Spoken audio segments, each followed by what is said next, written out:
Do you think about heart health when you grab that energy drink? You should, and I'll tell you why. I'm Tom Smoot, biomedical engineer with 8 years in a research lab and always curious how our bodies work. Most people grab an energy drink without even thinking about it. Whether you're headed to the gym, trying to stay awake during a long study session, or just looking for a quick pick-me-up, energy drinks are the go-to for most of us, right? What's in energy drinks anyway? Let's start with Red Bull since they started this industry. This is a sugar-free Red Bull label because I still have one occasionally. You'll see names and or vitamin letters. All of the B vitamins have names like riboflavin or thymine. Niacin is the one that stands out to me. Niacin is vitamin B3. You may have heard it helps lower LDL cholesterol, but that's not why it's in these energy drinks. People claim the group of B vitamins are a natural source for a quick energy boost, but we're still trying to figure out what it does to your body. So let's talk about niacin. What's the research say?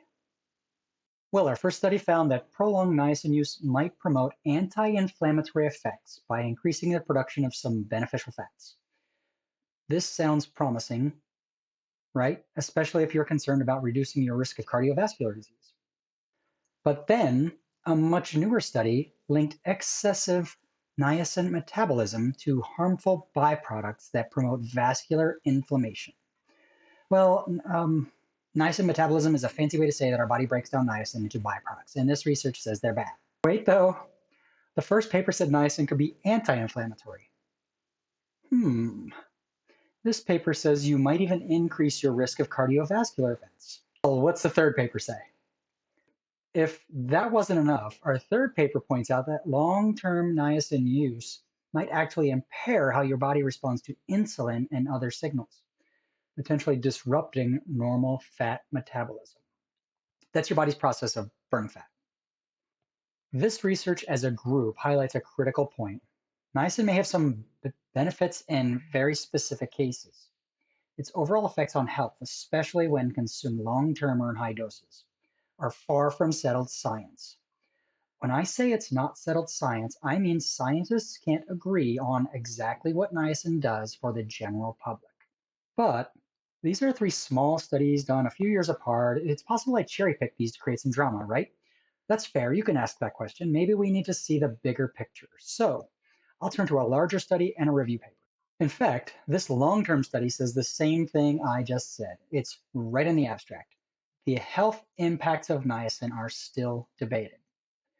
I did intentionally pick this paper because I wanted to share it in support of my opinion on niacin, especially because of its scale.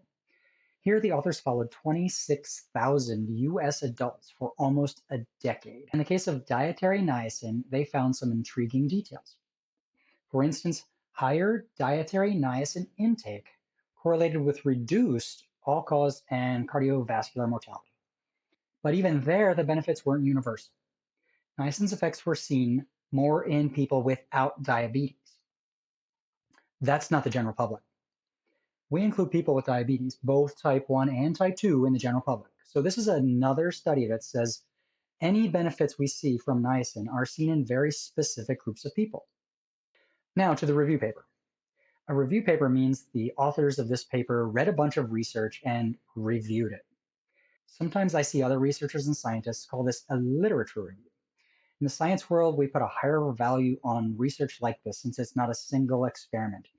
They looked at a bunch of experiments related to a topic.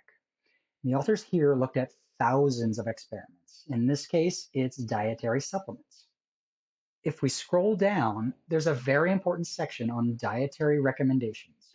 Supplements fail to deliver significant health benefits compared to whole food sources. I feel like it's important to say it again, just like the authors say here. Supplementation doesn't show many benefits, and the recommendation across the globe is simply plant-based foods.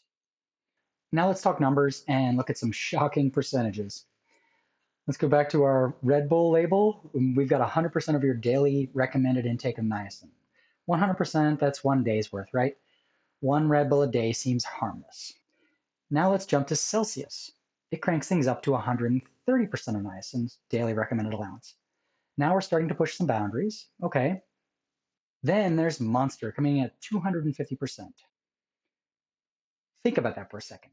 Imagine consuming 2.5 days worth of any nutrient in one setting. This isn't just a boost of vitamin C or a harmless extra helping of vegetables. This is niacin. Let's take a closer look at what we're getting in these drinks. It's clear across the board that they're packed with a bunch of similar ingredients. Some of them are plant-based, probably grown in a lab, like taurine or ginseng. There's one ingredient that stands out. It's actually in every energy drink, and it's technically not even on the label. That's caffeine. Here it's a footnote. Maybe you didn't notice it, but it was a footnote on every label. That's weird, right? Because caffeine is a key ingredient. There's a problem with that. These drinks don't just give you caffeine. They mix it with a list of additives and mega doses of vitamins. While some of the other ingredients are hit and miss, caffeine is a consistent driver of energy and focus. Don't believe me? Let's talk about that now. I'm taking you with me to one of the first resources I go to when I start a new biomedical research project. That is Stat Pearls. It's an educational tool for medical professionals and researchers like me. I'm not promoting it. I don't get anything for mentioning it. I just use it. Here's some little nuggets about how caffeine works, according to Stat Pearls. It's a naturally occurring stimulant belonging to the methylxanthine class. It's fat and water soluble, which means it can cross the blood-brain barrier. Once it does that, it can antagonize adenosine receptors, meaning that it slows down or interferes with those receptors. This can get into a high level of neuroscience, so here's what it means throughout the body. Most of this happens in conjunction with the heart. It causes your heart muscles to contract more forcefully. That's called positive inotropy. Your blood vessels also, since it creates a mix of something called vasodilation and vasoconstriction, which is making your blood vessels bigger or smaller. That's an effective way to manage your blood pressure. Kidneys, they also help regulate blood pressure, and the heart can tell the kidneys to work harder through something called the RAS. It's short for renin-angiotensin system, but that's another chat for another day. Finally, the liver is where caffeine is metabolized. That means the liver breaks it down. Its half-life, or how long caffeine stays active, varies based on things like your age, your pregnancy status, your smoking status, liver health. For most adults, that's about 5 hours. Anyway, in people who are pregnant, people who smoke, people who have heart or liver issues, you really need to talk to a medical professional about caffeine and energy drinks in general. I can't stress this enough. Talk to a licensed care provider. I'll share these links. You can read this stuff yourself. You can take them to your doctor. But caffeine is proven to enhance athletic performance, improve muscle strength and endurance in men. It shows cognitive benefits, and it's most commonly sourced from coffee beans. It turns out the American Heart Association has some really good things to say about coffee and cardiovascular health. They have a study that explores whether coffee's impact on the heart is solely tied to caffeine or involves other compounds, including those found in decaf. Here's a summary. For non-habitual coffee drinkers, for people who don't drink coffee every day, coffee, whether regular or decaf, raised blood pressure. It also activated the sympathetic nervous system, triggering the body's fight or flight response. For habitual coffee drinkers, those who drink coffee frequently, their bodies adapted. While their nervous systems are still responding to the coffee, their blood pressure remains stable, even with the same levels of sympathetic nervous activation. This tells us two crucial things.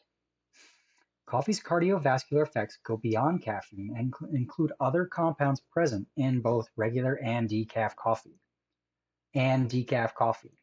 When you drink coffee regularly, your body develops a healthy adaptive relationship. Disclaimer, I don't own a coffee company. No one's paying me to say this. I don't care if you grab a Starbucks latte or a Dunkin' Donuts iced coffee or make your own coffee at home. I'm not trying to sell you coffee. The US healthcare system is expensive. I'm doing my part to help keep you out of it. Your energy drink is not just a drink.